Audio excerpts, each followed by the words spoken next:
And we're live. All right.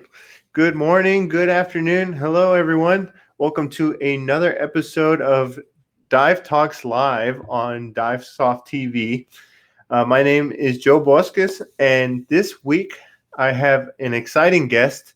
I have the adventurous Phil Short joining me today. It's going to be a great show for you guys. He is, just to introduce Phil, he is a fellow of the Royal Geographical Society, a fellow of the Explorers Club, a member of INTD's Board of Advisors, and co owner of the UK franchise, a TDI full cave evaluator, an NSS CDS instructor, and holds qualified diver status in the British Cave Diving Group. So we're very excited to have him on, and we're very happy to have him join us. So let's see if Matt can pipe him in. All Hi. right. Hi, good afternoon, Phil. How you doing? I'm very good, thank you. It's good evening from here, but this webinar stuff is great, puts us all in contact around the world. But thank you so much for inviting me to come on the show. Oh no, we're so happy to have you on. You know, this live streams have become like a really great tool to be able to reach people from all over the world. So, you know, it's really great to have you on. Thank you. Thanks very much. Yeah, and guys, if you're watching this, be sure to like and share and jump in for comments and questions. Today, what we're gonna talk a lot about Phil's fantastic career throughout his time of diving and exploring, and collecting good data and being a very well-known scientific diver in the world of diving. Could you go ahead and tell us a little bit about your current roles that you're doing right now at the moment? Sure. So at the moment, I'm Dive Operations Manager for the Maritime Archaeological Department of Lund University in Sweden. That came about gradually over the last 9 years. It started with me training some scientific divers from Woods Hole Oceanographic Institute in CCR, and then from that course they invited me back to supervise some of their diving operations, and then gradually the main contact I had at Woods Hole moved across to Sweden to Lund University to take up a research professorship there, and I stayed with him as dive safety officer for his projects. And those projects have seen us on the Antikythera mechanism shipwreck in Greece, Wow. on a B-24 bomber in Vis, Croatia, a B-17 bomber in Vis, Croatia, and now a 1495 historic shipwreck in the Swedish waters. So quite a variety of work, but Wow, yeah. and supervising those jobs is what I do now. Right. That's fantastic, and a lot of work. I know. My diving came from the university setting, and so we did a lot of we trained a lot of scientists to learn how to dive, and that can be a challenge in itself. And so I imagine, especially in very technical diving, typically the scientists, they're very focused on collecting the data rather than like focusing on the diving. And so, Yeah, we came about a system that we basically designed because of that, which I'm sure we'll talk about later this evening. But it's the name we gave it is the Guardian system, and the idea is being able to put the scientist on the seabed, achieving productive work, but still maintain complete safety. Wow, that's something I know I've never heard of, but that sounds like a very interesting system. We do have over this live stream, we've spoken with a couple of diving scientists, Dr. Sonia Rowley and Jeff Bazanik, and it's very interesting seeing the different perspectives of having scientists be able to safely get to the work site and collect good data, like you're saying, of the Guardian system. Yeah, exactly. At the end of the day, in scientific diving, that's we always like to brief our projects as first goal is safety. Everyone comes home uninjured and well. And second goal is productivity. So the science that the project is about is achieved to the maximum possible capability. Right, right. I mean, yeah, there's a lot of topics within that, the perceptual narrowing that happens within task loading and focusing on, the task, a lot of these principal investigators, they have so much invested in getting, reaching the objectives, getting to the site. And so, that's where problems can happen, is when people focus too much on the objective. Yeah. Right. That's the idea of the Guardian system, is to give them somebody to do the routine thinking for them while they can focus totally on the scientific job at hand. Right, right. Wow, it's fascinating, and yeah, we'll definitely get into that. But first, tell us about your background, kind of how you got started in basically in your adventures in caving and diving and whatnot. Yeah.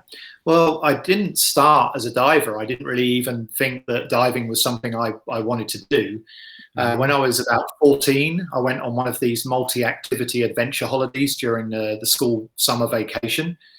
And on that holiday, every morning and afternoon, you signed up for a different sport. So there was like archery and climbing and canoeing and all this stuff. And one of those sports was caving, and I chose it on very early in the week. And I was just captivated. I just loved the idea of being underground, of the formations, the structure, the shape, the tunnels. And so I ended up, like, instead of trying this variety of sports, I ended up just kept signing up for the caving. And the instructors were like, "Hey, man, you want to try some of the other stuff?" And I was like, "But I love this. I want to go farther." Exactly. And they took me on slightly more adventurous versions because of that.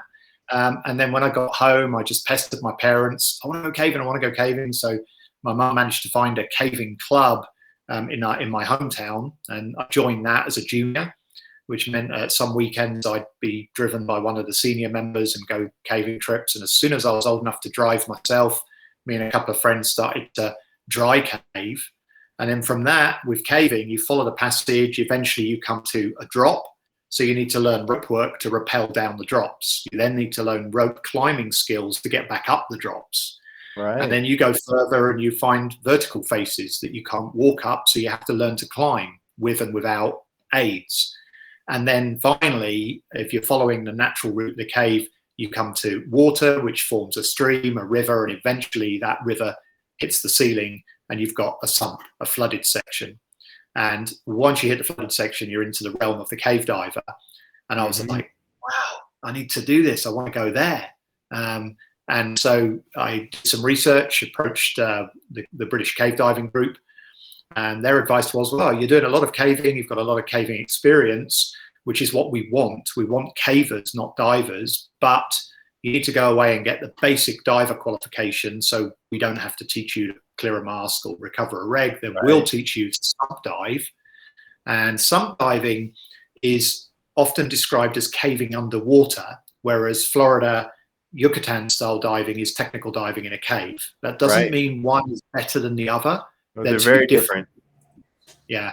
So I ended up basically doing a PADI open water course. The instructor I had was such a good instructor, so inspirational, that I ended up with a parallel path of enjoying the sea diving and slowly learning the cave diving through the cave diving group. And 30 years later, here I am. So that's how it started.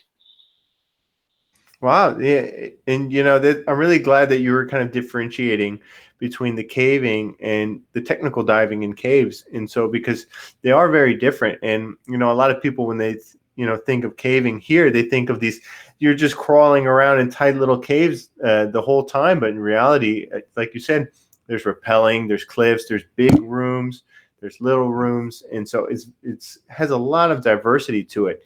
And oh man, the amount of mud that you'll have when you're dry caving is just something else. When you're feeling the sand in your teeth, and for weeks on end, it's different. That's for sure. We'll come to this later this evening. I think that basically the sand and the mud and the dirt, it literally gets everywhere, and you just have to get used to it and accept it and just carry on. Yeah. Yeah, that's why it's it's unique to that. I know a lot of the diving here in Florida, it's you can go up to right to the spring head, or it's oftentimes a pool, And, you can just sit there right in the nice sand. You can throw on your cylinders or, have your gear there and just swim on in, rather than in a sump, you're dry caving. You have to get to the site and then you go diving. Yeah.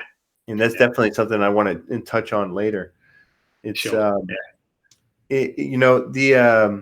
Something that there's a lot of kind of discussion about with the exploration that divers do, especially with going to new places, and now with equipment and training kind of catching up with itself. It's like oftentimes a lot of people are able to go and explore these new things. Is there a responsibility that goes with exploring new environments and going into these hard to reach places?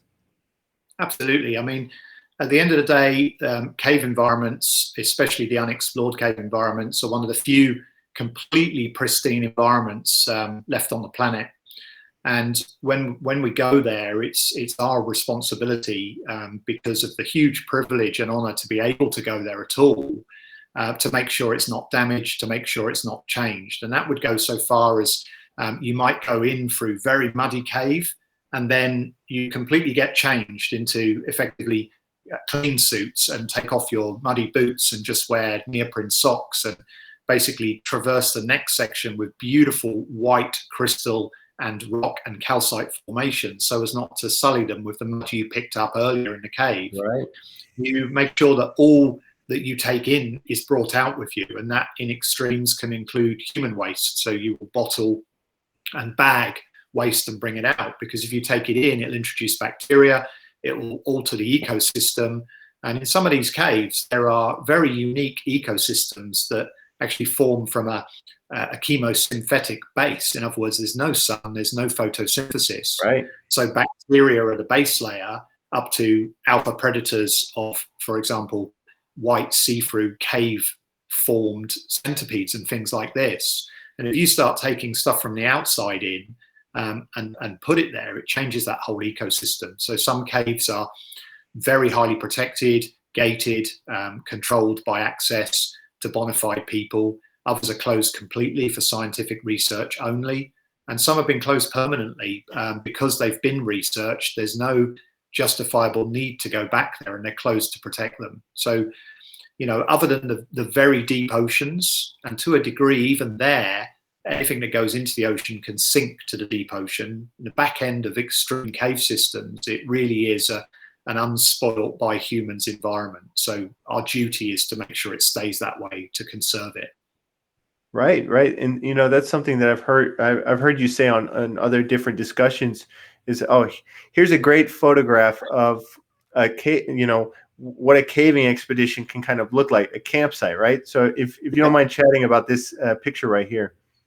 Yeah, that is what's called Camp 3. So basically, if you think like the big Himalayan mountain climbs, certainly the early ones, Everest, K2, etc., they didn't just climb directly to the summit. They started with a base camp and then moved equipment up to Camp 1, spent a couple of nights there, came back down to base camp, and then moved up to Camp 2, and so on and so forth. So gradually a supply train of equipment, food, everything necessary was moved further and further up the mountain until the last camp was close enough to allow for a summit bid. And that happens in caving. In big cave expeditions, the dive site, so you were talking earlier about driving your truck up to a bench and the water entry is like 20 feet away with some wooden stairs.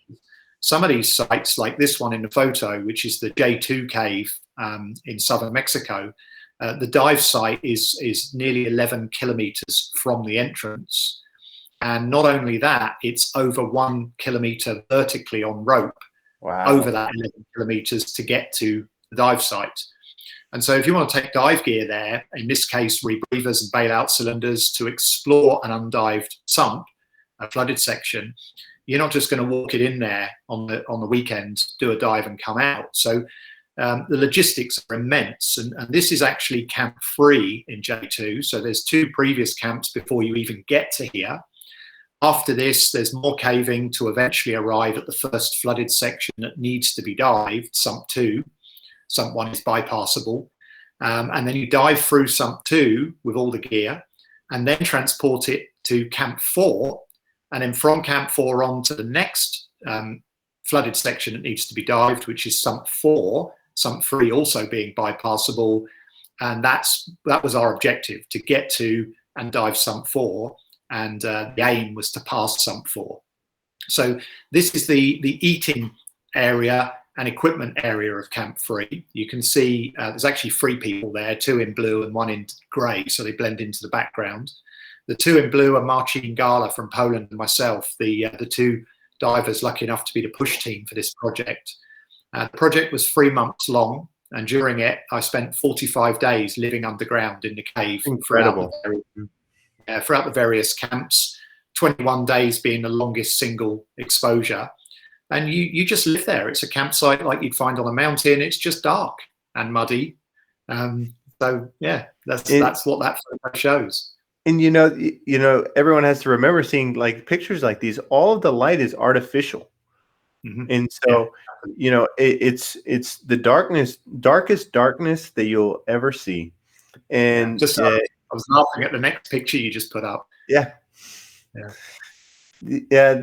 And so it's like you said, it was 11 kilometers to get to the site, and a kilometer down vertical.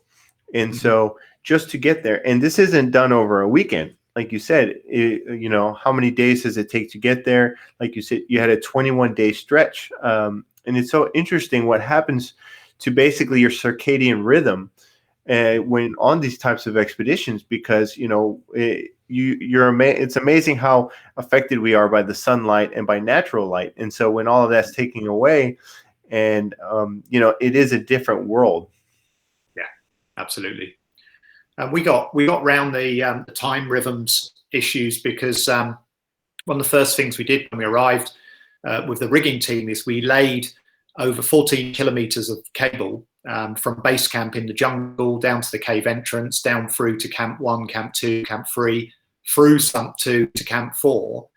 And on that wire, you could clip in portable radios. So it was a hardwired radio system. And at 9 a.m. and 9 p.m. every day, there was a base camp to camp 1, camp 2, camp 3, camp 4 radio check. And basically, if information needed to be passed through the team, like a request for more food, more fuel, more batteries, more softener lime or whatever, parts for broken rebreather, it went up the chain, and then support cavers would start working their way in, or they'd go to a camp where stuff was stored and bring it. But that meant that you woke up every morning at least 8:30 to get ready for that radio call, made your first coffee, made your first breakfast, and then at 9 before bed, you'd take that last call before going to sleep. So it gave you a nice regular 12-hour daytime, 12-hour nighttime rhythm. Obviously, with the physical exertion, you had days off underground. So I spent 21 days, the longest single trip.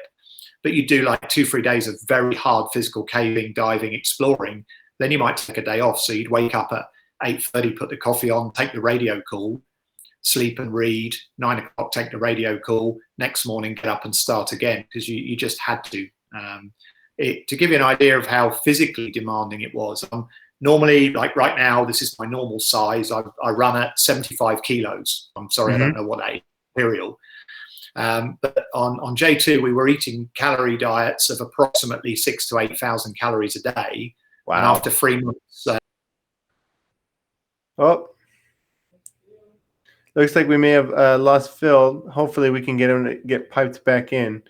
And so, all right. So real quick, kind of what he's talking about on these types of expeditions is just like, it's such a long exposure, and basically, everything has to be. Oh, there we go. What happened there? Back in. So you were saying you're how much you're taking in about 6,000 calories a day.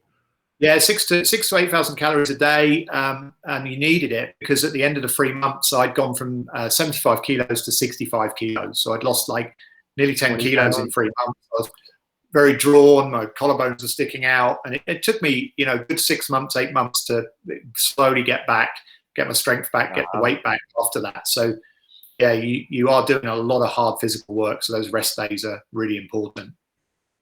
Wow. And so how many members are kind of not really on the push team, but are like at each base camp?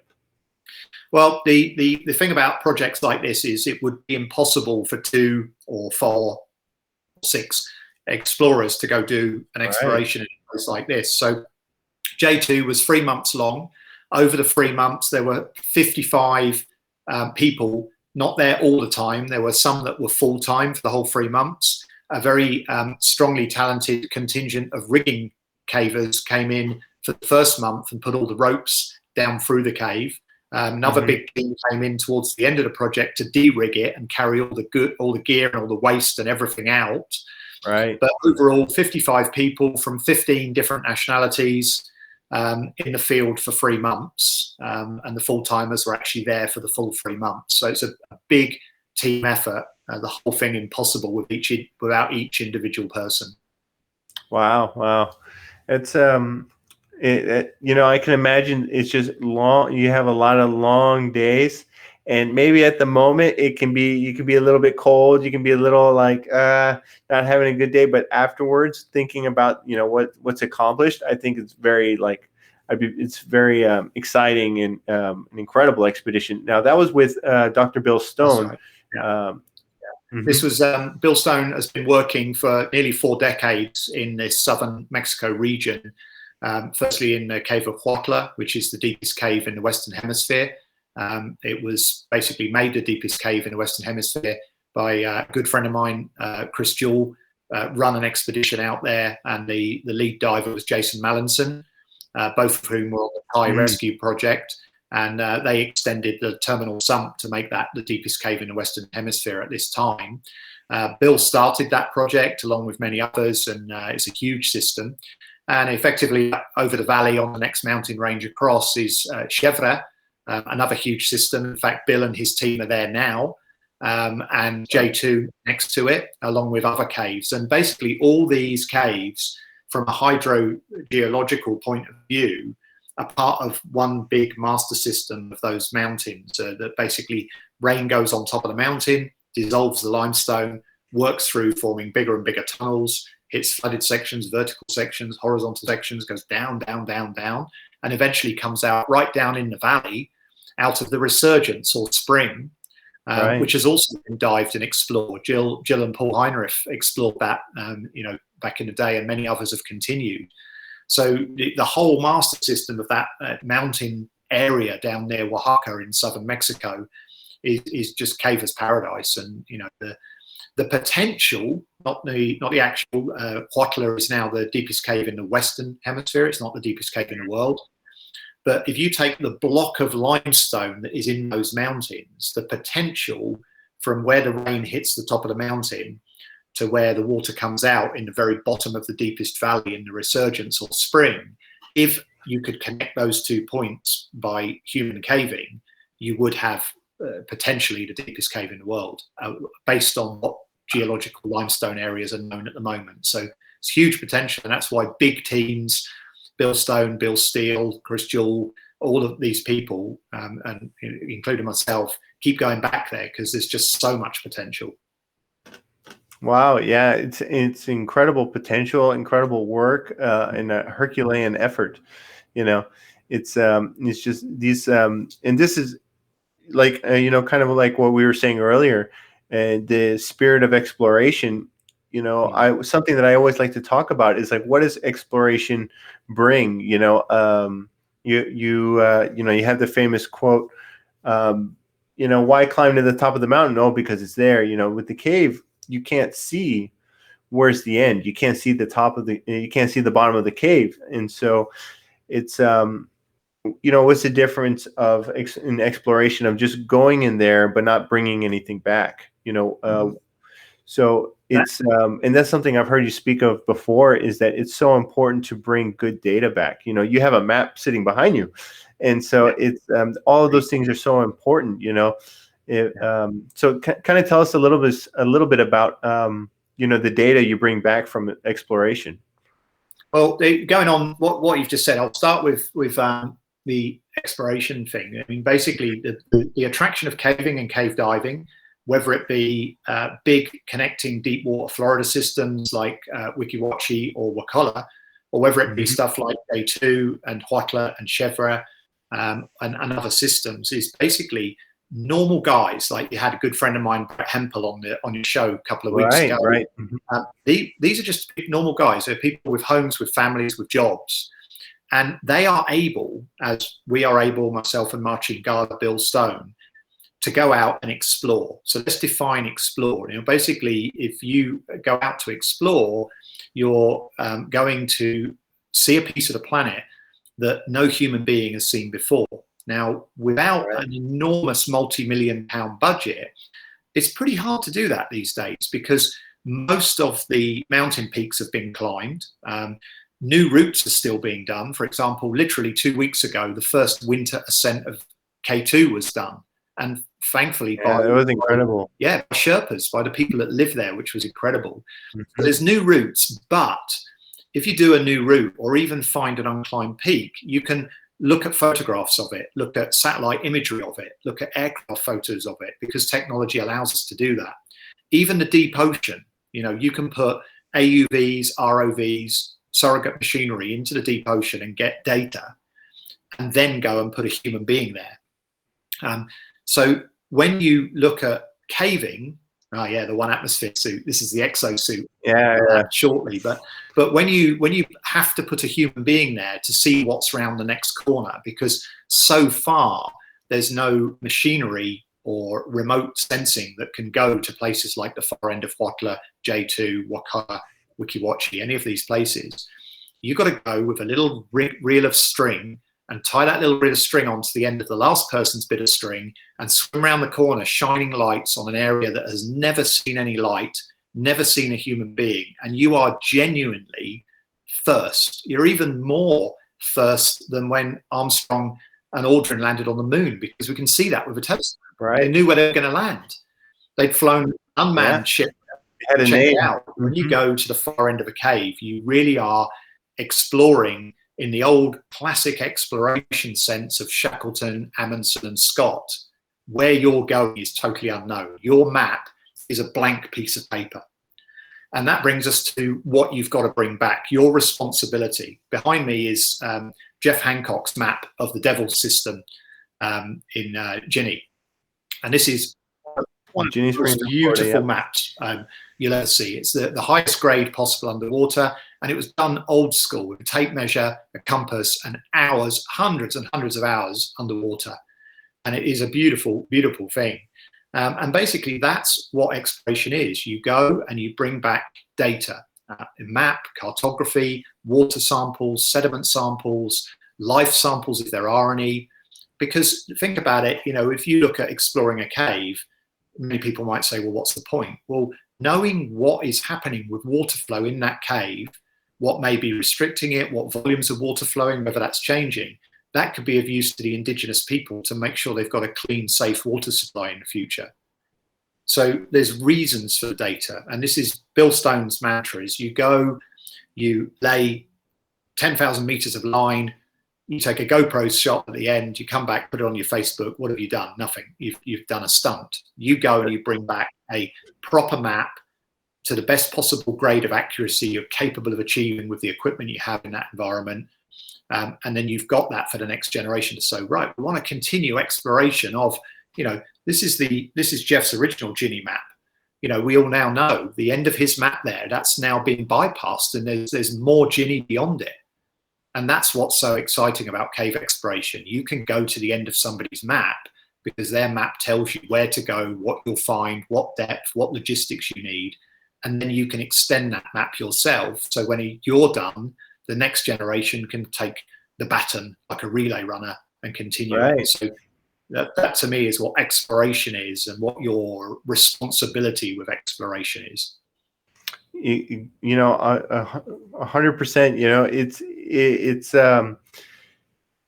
like you said, collecting the data, doing the map, doing the work. It's what it does. It helps so much for how do we manage resources. I think it's important that one of the big roles that scuba divers in general have is to be a good stewards to the water environment. If that's rivers, lakes, oceans, quarries, anything.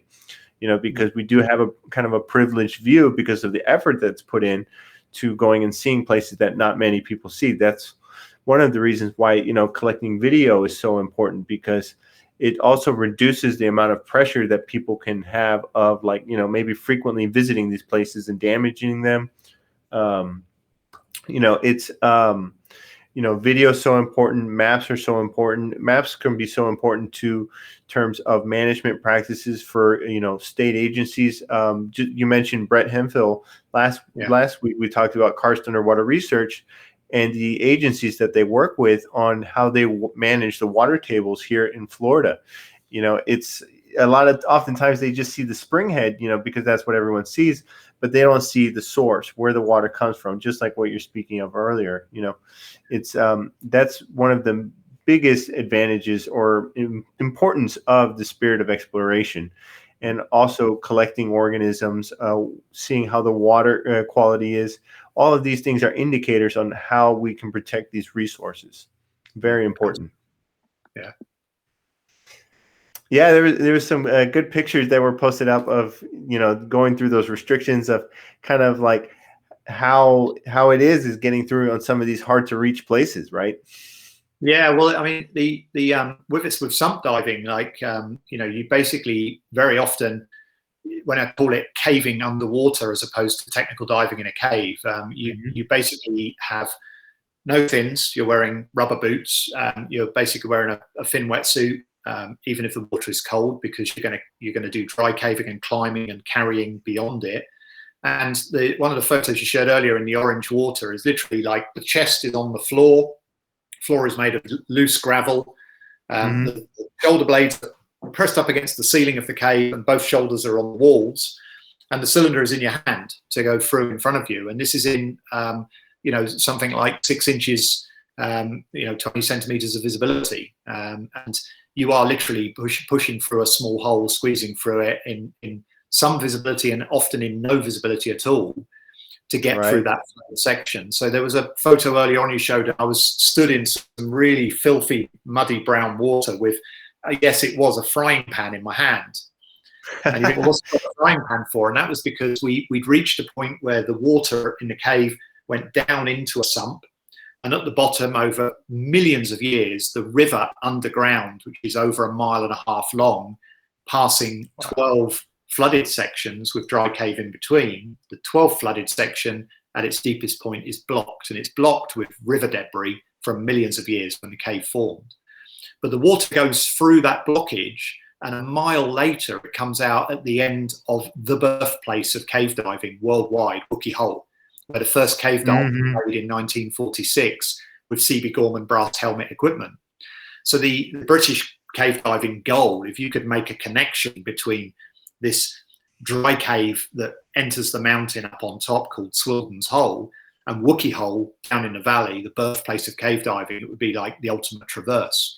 So we did a project to try and do a little part of the extension of that. And what we were doing with that frying pan is when you got to this 12 sump, which is 1.5 miles of caving and diving to get there, we then dived to the bottom of the 12 sump. We had an old, 10-gallon softener drum with the top cut off on a loop of rope, and you'd go down with a frying pan because we found through practice that it was the most suitable tool, and you'd scrape the gravel and mud and dirt and clay into the drum until it was full. You couldn't see anything.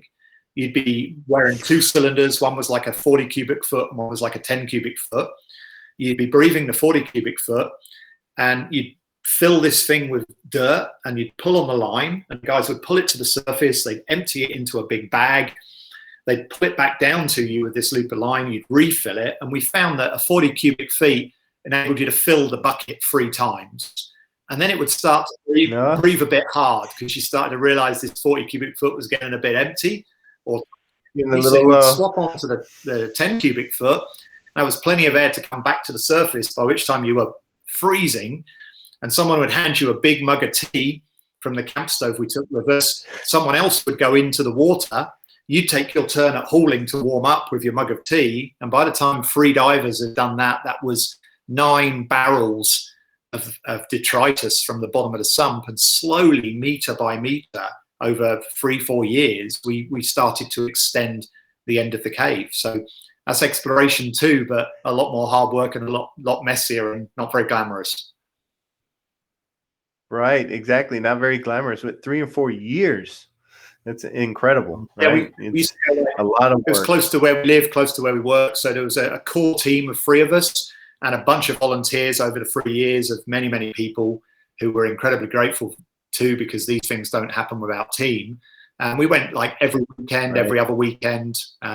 Some weekends we'd have a weekend off because we were exhausted and broken, and from weekend, but yeah, bit by bit, slowly. So, and it's actually the Swildens Wookiee potential connection is a really interesting of the dynamic of cave exploration, because Swildens is wetsuit, rubber boots, small 10, 20, 30 cubic foot cylinders, dry caving, climbing ladders, using ropes, diving in zero vis in tight locations, sumps.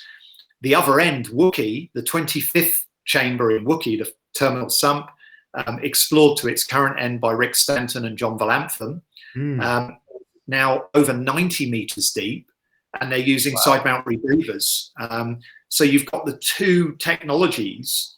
So if these 2 connect, at some point in the middle, the 2 teams will change gear, because you couldn't go all the way through with one type of gear. You need to merge the technologies, merge the methods. So yeah, it's great.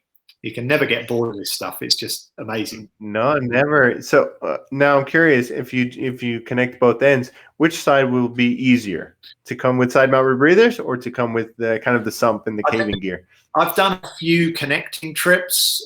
My godson is the son of my original caving and cave diving buddy. Mike Thomas is my good friend. I cave dived and caved with him all over the world in my beginnings. And his young boy, I was his godfather, and now he's like a foot taller than me and built like a tank. Yeah. A very active cave diver. And Robert and I have done a few exchange trips where one goes in through tight, dirty, muddy, dry cave and eventually arrives at a pool of water. And then a diver arrives in this pool of water and gives you the dive kit and takes the dry kit, and you swap over. And I'm like up here for thinking, I always like to take a nice gentle swim out. So do the hard work first and then swim out, rather than the other way around. So that's funny. Yeah, I can imagine. Yeah. That's definitely an experience in itself. And so, yeah, I would imagine it would be better to go through the hard work and then have the nice swim. Oh, there's scooters here too. Oh, no. Yeah. But it's been done. Yeah. I mean, if you look in France, in the French, the European equivalent of, for example, Florida, the Lot Dordogne region, where there's incredible cave systems to dive. There's one there called Saint-Georges. And Saint-Georges connects to a huge vertical dry shaft, which is a show cave called the Gouffre de Padarac. And I don't remember to hand exactly how many flooded sections there are, but there are many. And they were connected gradually from each end. The final link connection, where the line was actually laid in to connect the 2 lines, was done by Rick Stanton. He laid line from the end of St. George, came round the corner, and there was the line from the Padarac system laid by the French teams. And then eventually the French teams put a big team in there to get one guy to be able to go all the way through. But same thing, you're starting off with rubber boats, paddle along in subterranean rivers, then small cylinders and wetsuits and rubber boots to go through small sumps. And gradually the sumps get bigger and deeper, so you have to change over to dry suit, bigger cylinders, eventually rebreather, and then finally scooters to get out. So it's all set up, ready for that connection, so to speak. So it's a very diverse sport. To the thing for me in my career with J2 that made it so rewarding was I'd spent 25 years learning to cave, learning to dive, learning to climb, learning to rappel, learning rebreathers. And this was the first expedition for me where you were actually able to put all those skills learned over 20 years into one big project. And the photo you've just put up, that is the first dive site when you spend these weeks and weeks in J2, when you finally arrive at a place where you can go for a dive. And this is over 10 kilometers in and over a kilometer of depth on rope. You arrive here. And as all the cave divers in the audience will agree, it's incredibly inviting. It's just really one way to go for a dive.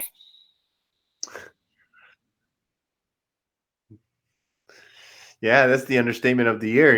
It's it's absolutely gorgeous, but like you said, so hard to get to and to set up. And you're integrating all of these different skills that each of these kind of different components, it takes quite a while to kind of really master. And so in order to do it safely, you really have to be very masterful in all these different skills and integrate them together.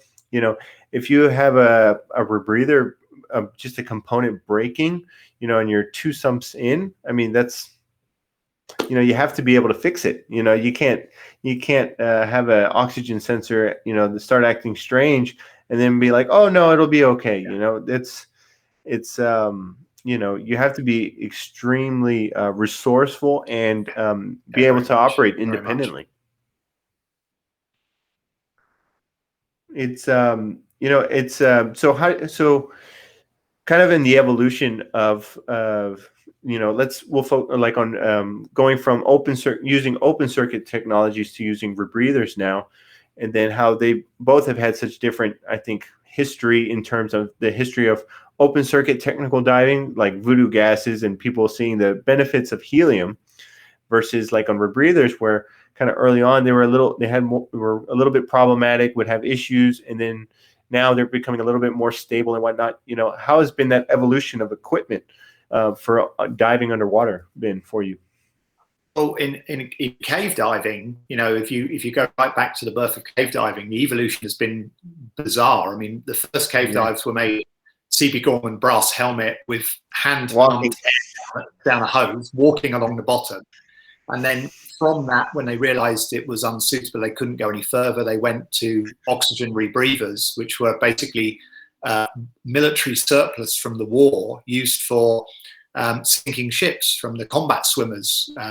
So they used those, and eventually they got to a point where they couldn't continue to use those because the water was too deep because of oxygen toxicity. So they slowly started to employ the aqualung and side mount, as we now know it. And then now if you sort of fast forward to now, we've kind of gone back onto the rebreathers again, but now mixed gas rebreathers, so they can go obviously deeper. And like many things, if you look at early cars compared to what cars can do now, things have improved. And often, as sad as it can be, the best learning comes from looking at prior mistakes, prior errors. So, the ultimate example of this is Sheck Exley's, standalone work, Blueprint for Survival, where he looked at the fatalities in Florida caves of divers and went, well, hang on, these can be avoided if you just follow these 10 rules: continuous guideline, backup gas, free sources of light, etc. Then you can dive in a cave safely. And it's kind of been proven right, because if you look at the fatalities of trained cave divers who've maintained currency and are diving within their qualification, then the risk is low. With a good safety record in that. The difference between a very highly trained, highly experienced technical diver and an explorer is the only difference is your own personal choice as to the degree of risk that you're willing to mitigate and take. And that doesn't mean that explorers are fools or reckless. They're just analyzing the situation, and there's many different ways this can be achieved.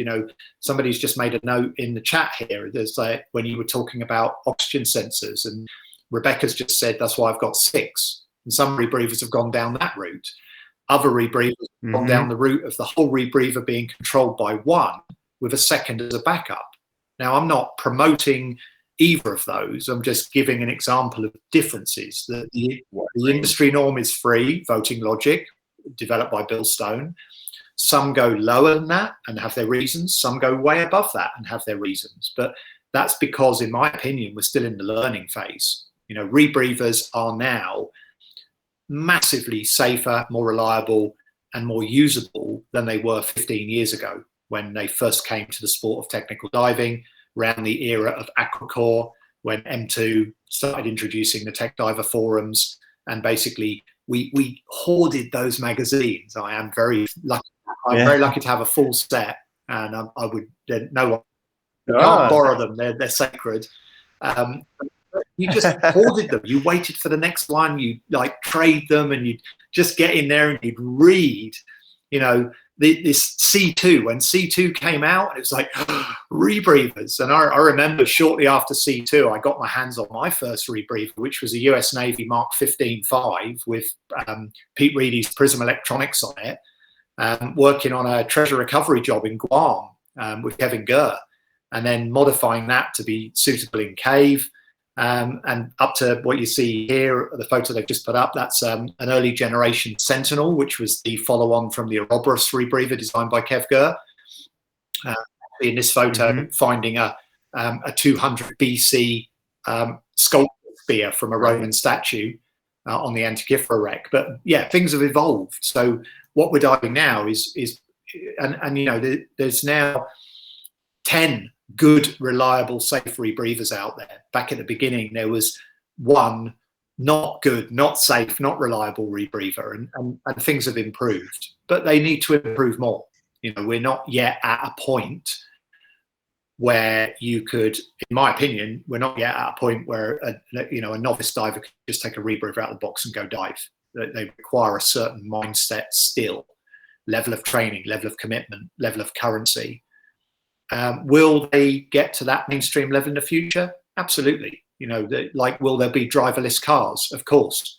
You know, these are all things that will happen. Maybe not in my lifetime, but the dramatic change in rebreather safety and the way rebreathers are used in the last 15 years, well, imagine another 15 years. It's you know, I wish I was younger. Right. Wish I could keep the knowledge and wind the clock back on this old body like 20 years. Yeah, that would be cool. You know, it's you know, big shout out to Michael Menduno. You know, his, like you were saying, his work on like kind of getting kind of bringing information together, like in his books and Aquacore. It was just like, it was gold then. And it's like, that's why, like, you know, these kind of even things like social media, we're able to see what manufacturers are doing. We're able to see what people are doing around the world, and it kind of, it furthers it furthers the knowledge in the technology and like exploration as well. And so it's I know when we were I was diving recently with Jeff Bozanik, and he was saying, you know, he goes, it's amazing, on every dive back in the day, and every dive we would have a problem. Absolutely. Something would break, and now it's like, and now it's operating fine. It's just like, and it's just a huge improvement. And you know, it's just like, it's amazing to see how the technology is improving. And, you know, and then there's always two sides to it. It's like the skills have to stay caught up with the technology and the environment. And so the environment that you're diving in, the technology you're using, and the skills that are being utilized. And so it's now, like you're saying, the evolution of the equipment. Now, how has been the evolution of the training over time? That's the same. I mean, if we go back, just to recap on Sheck, you know, he looked at the unacceptable levels of fatalities. Mm-hmm. He said, I want to do something about this. So he went through all the accident reports, and from that, he constructed Blueprint for Survival. Billy Deans kind of rewrote Blueprint for Survival to suit the ocean wreck environment in the early tech manuals for INTD. And then many other agencies have effectively molded their training around the concept of there's some black and white rules. If you have backup gas when a regulator fails, you can still breathe. You know, if you have a spare mask in your pocket, mm-hmm. With a strap breaks, you just reach in your pocket and put on a new one. If you have free sources of cutting device, if you get tangled, you cut yourself free, even if you drop one.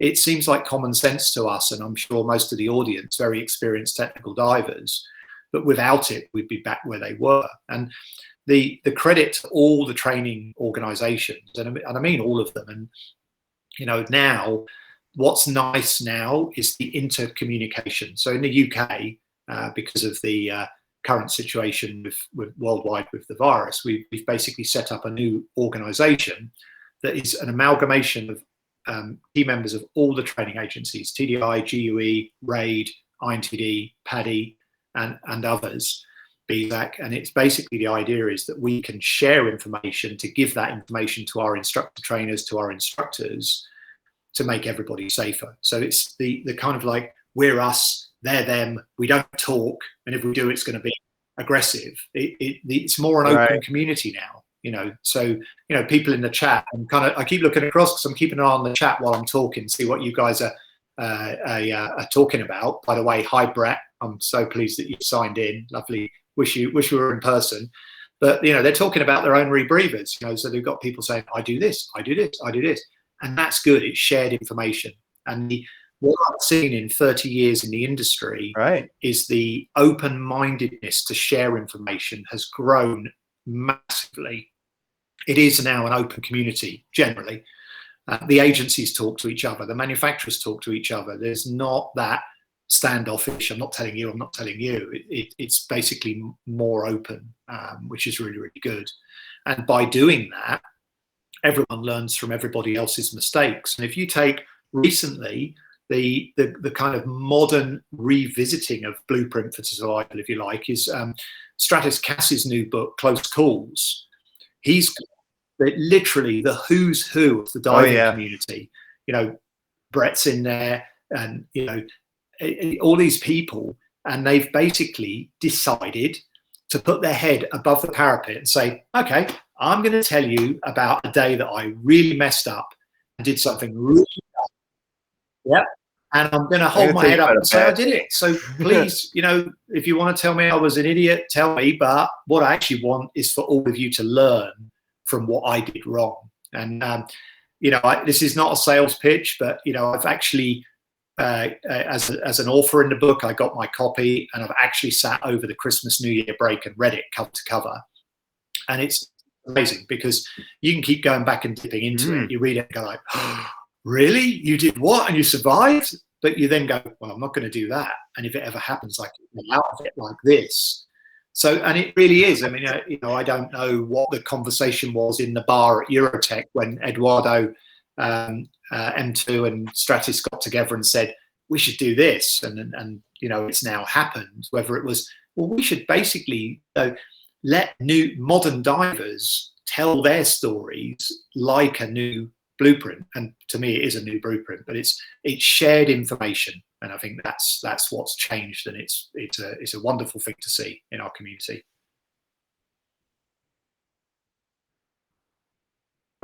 I know historically divers have a reputation of, sometimes they'll be like, well, you know, don't ever dive with split fins, don't ever do this, don't do that. And like, they'll look down on this, but you know, that's also been my experience in the industry, that it has, even, you know, in 10 years, I think has changed so much in terms of how everyone's talking to each other. You know, we like manufacturers, they may compete with each other, but we all know each other. We all dive together at the same dive sites. And so it's just, there is a lot of camaraderie because of from the shared passion of diving. And so, and it's good to see that things are getting better. People are talking more. And then with social media, you know, it's another double-edged sword in social media, but we're all able to see what everyone's doing. We're all able to talk and share, and like, you know, oh, it's like, oh, these new students there, it's really exciting, and you can watch them grow over time. And so it's just, I think it's a good community part of it. So,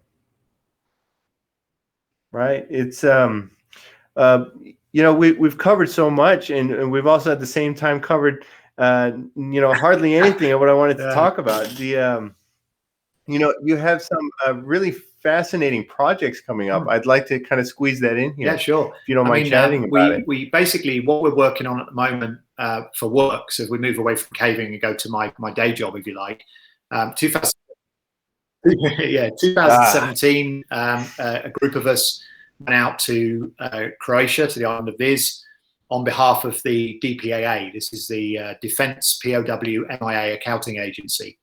And their remit is basically to find war veterans from basically any war that Americans were involved in and bring them home for a proper burial, proper ceremony, closure for their family. And they've got like 90,000 of these missing soldiers from the various wars, from First World War through to modern conflicts, that they basically slowly work to bring back. And some of those are underwater on ditched aircraft. So working for London University with Dr. Brendan Foley, DPAA asked us to go and handle one of these sites. And we worked on a B-24J called the Tulsa American. We excavated through the sediment down to either bedrock or what's called sterile, so until you are a certain distance underneath the last positive find, and retained all of the sediment that was removed, and then you sieve through it, and everything you find that is possible material or osseous or bone remains is then basically catalogued using archaeological techniques, securely stored, and it takes a very secure flight back through Germany and out to the DPA's laboratories at JPAC in Hawaii, and basically forensics, DNA, family DNA donations from the relatives of crew members that were known to have been lost on that aircraft is basically the police work starts. And what we achieved on the Tulsa American in 2017 was we managed to recover Lieutenant Eugene Ford, the pilot, sent him. He then had a full honors military ceremony at Arlington.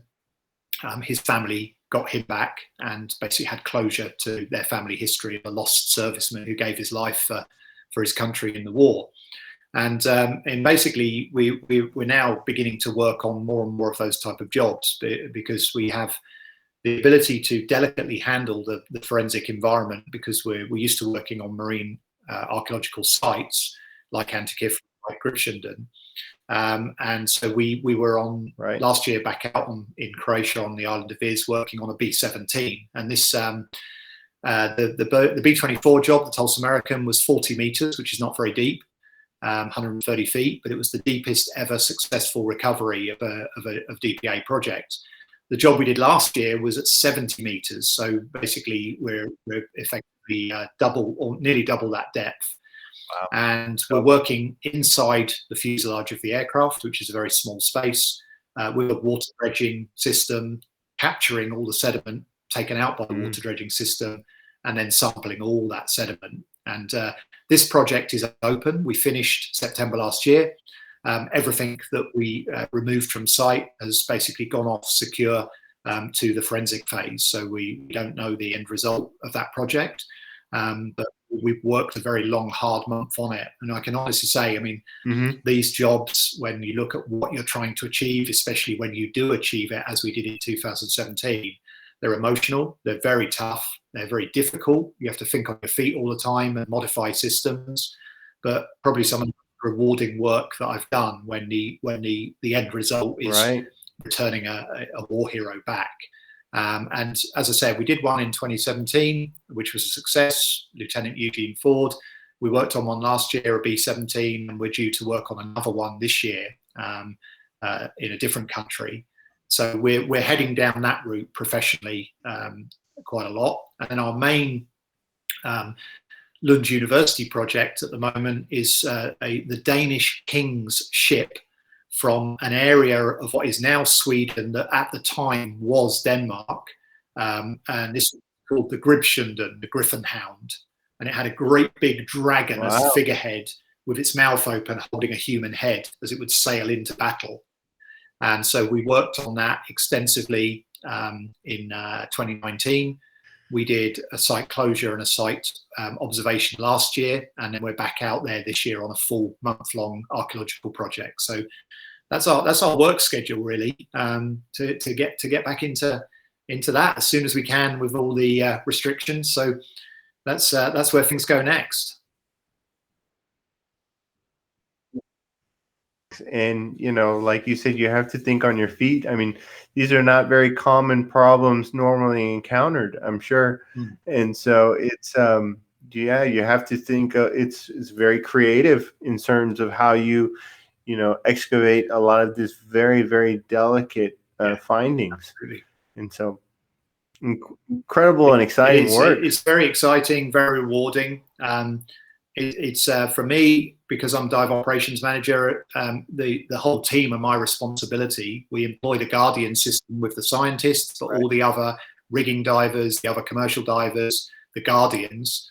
At the end of the day, as DSO, the buck stops with me. So the first priority on these jobs is team safety, because in any situation, whether it be a body recovery from a cave fatality or the attempt to repatriate a fallen hero, as in these DPAA jobs, the worst outcome would be for someone to get harmed in an attempt to bring back somebody who's already fallen.